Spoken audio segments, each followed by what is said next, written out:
Hey everyone, my name is Victor Melcher, and today we have the long-awaited Sony A7C Mark II. In this video, I'm going to give you a quick overview of the Sony A7C Mark II and also show you how to start shooting photos and videos with this camera right out of the box. So let's get into it. Now the C in the name A7C Mark II stands for compact. So essentially what you're getting is a more compact and affordable version of a Sony A7 Mark IV. We now have the same full frame 33 megapixel sensor that is also used in the Sony A7 IV, a new AI processor for even faster autofocus and readout speeds, and also Sony's new touchscreen menu, which is incredibly user-friendly. You can now shoot in 10-bit 422 color, in full frame 4K 30 frames per second, and also 4K 60 frames per second in APS-C mode. All right, so now I'm gonna show you how to get started shooting photos and videos with this camera. All right, so the first thing you're gonna wanna do is turn the camera on with this little on-off switch. And now with the camera on, you can see this little switch right here. So if you're taking photos, you're gonna wanna switch to that little photo icon right there. And next you'll want to figure out which mode you want to shoot in. Now if you do want full manual controls, you'll want to shoot in the M that stands for manual. But if you do want a point and shoot experience and you don't want to worry about any of the settings, you'll want to switch to auto. And first I'll run you through the auto setting, then I'll run you through the manual setting. Now right when you switch it to the auto setting, you have a couple options. So you can shoot in intelligent auto, but if you do want to pick, you can go down to scene selection, and this will essentially give you optimized settings for your shooting type. And now we have this super helpful touch menu. So what's really cool is that you can pretty much swipe it on and swipe it off. And now I'll just run you through the options you have right here. So the first button will take a photo for you. The little red record button will record, and next you have your recognition target. So say whatever subject you plan on shooting, you can easily switch between those. Next up, you have your little touch function, and I personally stick to touch tracking, and it will track that subject whenever I move. And to turn touch tracking off, you just hit that little X right there. This is your preview. This is how you switch between, say if you want to do intelligent auto, or if you want to go between one of the scene selections.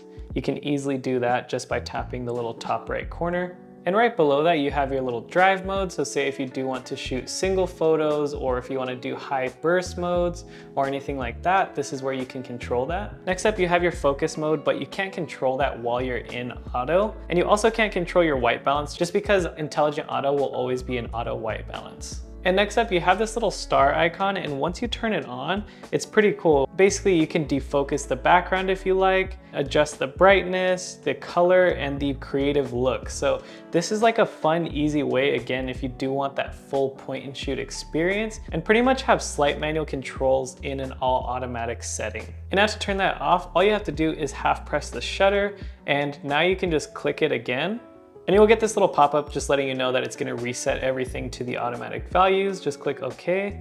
And that's how you start shooting photos in the auto mode. But now if you do want the most control, I'm gonna show you how to start shooting in the manual mode. So the first thing you're gonna wanna do is switch over to that little M, which stands for manual.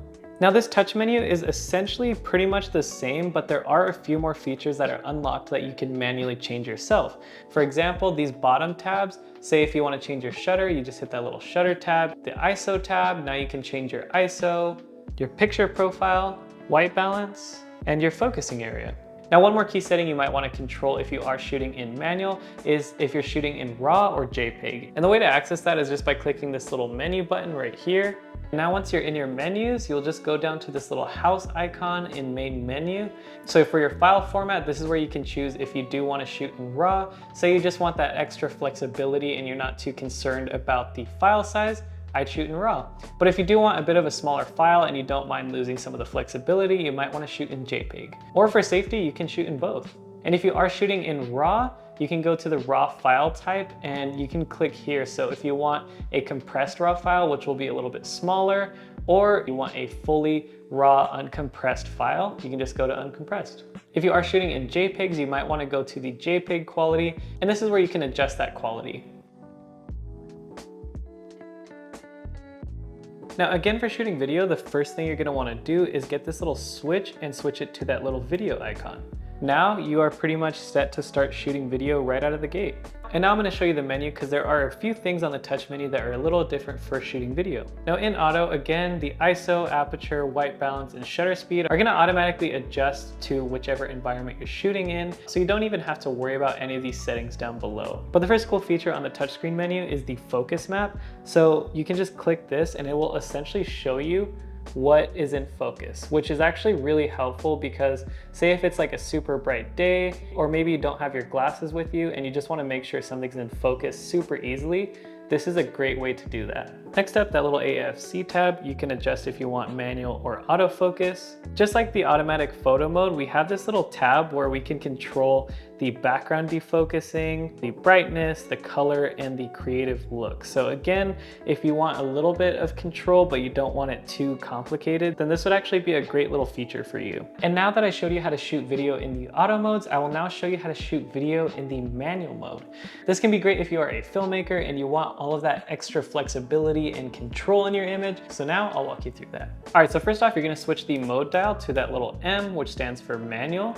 And now again, the menu for the manual mode is pretty much identical to the menu in the auto mode. The only difference is that now you have added controls. So on these bottom tabs, you can control your shutter speed, your ISO, your white balance. So you can control your creative look right here. If you want to shoot in a picture profile, you can do that. Auto and manual focus, of course. All right, if you are a filmmaker and you do want to take full advantage of your manual mode, say you want to adjust the frame rates or you want to shoot in S-Log3, then you're going to want to go into main menu 1 and 2. So to get to main menu 1 and 2, you can go down to this little house icon and you will see main 1 and main 2. So first off, real quick, I'm going to go to main menu 2, and this is where you control if you want to shoot in log. So first off, I'm going to want to shoot in S-Log3 so that I can have a flat picture profile to have the most flexibility when I'm color grading. So the way to do that is to go to main menu 2, and then under log shooting, you can just click that and you can turn on flexible ISO, and now you are shooting in log. But one huge thing is that now, as you can see, the log image is just incredibly desaturated and it's just super flat.